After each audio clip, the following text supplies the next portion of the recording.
BJP नेता के mobile में कातिल की बीवी की तस्वीरें। हत्या के बाद डॉक्टर उदय सबूत साथ ले गया। प्रयागराज में पत्नी बोली, ये पॉलिटिकल मर्डर। बीजेपी नेता रणधीर सिंह की हत्या करने के 9 दिन बाद भी पुलिस उसका मोबाइल बरामद नहीं कर सकी। हत्या प्रयागराज में हुई। कातिलों ने स्कॉर्पियो चित्रकूट में छोड़ी थी। पुलिस कस्टडी में हत्यारोपी राम सिंह से जब पूछा गया कि रणधीर का मोबाइल कहाँ है, राम सिंह ने हंसते हुए कहा, आपको मोबाइल नहीं मिलेगा, वो तो डॉक्टर उदय अपने साथ ले गया। दरअसल स्कॉर्पियो में हत्या करने के बाद हम लोग सोच रहे थे कि अब क्या करना है। इस बीच उदय की नज़र रणधीर के मोबाइल पर पड़ी। उसने मोबाइल उठाकर देखा तो अनलॉक था। लाश की उंगली के फिंगरप्रिंट से मोबाइल खोल लिया गया। इसके बाद जिस बात का उदय को शक था वो हकीकत में बदल गया। मोबाइल की गैलरी में उदय को अपनी बीवी अंजलि यादव की कई तस्वीरें रणधीर के साथ मिली। कुछ तस्वीरें न्यूड अवस्था की भी थी। इसके बाद उदय गुस्सा हो गया। लाश को एक के बाद एक 3 तमाचे मारे, गालियां दी। विजय और सुजीत ने उसको पकड़ा, तब वह शांत हुआ। यही वजह है कि लाश को पूरी तरह से खत्म करने पर उतारू था। बनमरौली के रेलवे ट्रैक पर जब एक बार ट्रेन लाश को छत बिछत करते हुए गुजर गई, तब उसने हम लोगों से कहा, इसको फिर इकट्ठा करो, कोई निशान बचना नहीं चाहिए।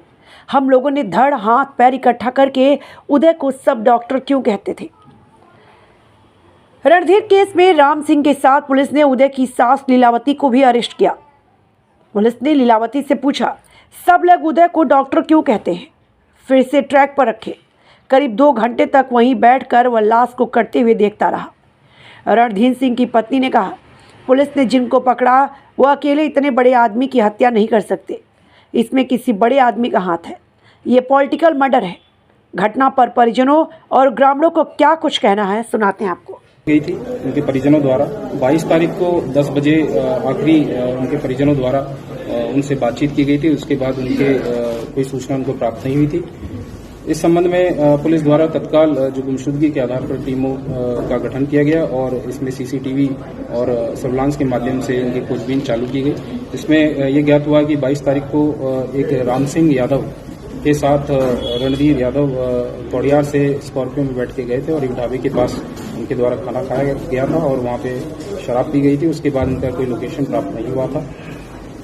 इस संबंध में 24 तारीख को जो गाड़ी जिससे वो गए थे वो चित्रकूट में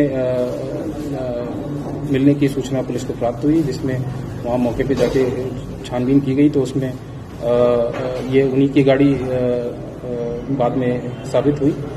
25 तारीख को रणधीर यादव की पत्नी के द्वारा एक तहरीर थाने पे दी गई थी, जिसमें उनके द्वारा उदय यादव और राम सिंह यादव के ऊपर अपहरण कर हत्या का आरोप लगाया गया था। पुलिस टीम द्वारा लगातार इसमें खोजबीन जारी की गई, जिसके बाद आज 28 तारीख को राम सिंह यादव, जो कि उस समय गाड़ी में इनके साथ मौजूद था, तो पुलिस ने गिरफ्तार किया तथा उसकी निशानदेही पर जो रणधीर यादव है उनका शव बनमरौली जो थाना पूरा मुफ्ती पे रेलवे ट्रैक पर फेंकना उसने बताया। इससे पूछताछ में ये जानकारी मिली कि उदय यादव, जो कि रणधीर यादव का पूर्व से परिचित था, उसकी पत्नी के साथ रणधीर यादव के संबंध थे।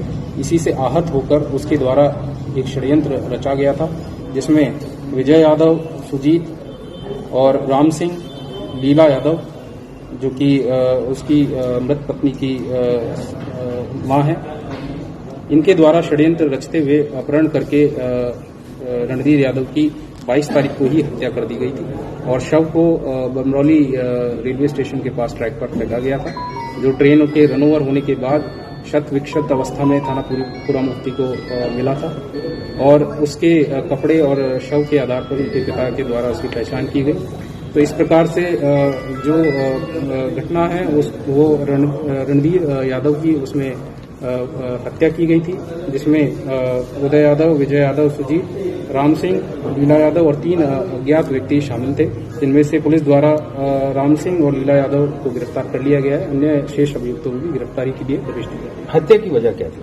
हत्या की वजह जैसा मैंने बताया कि रणधीर यादव और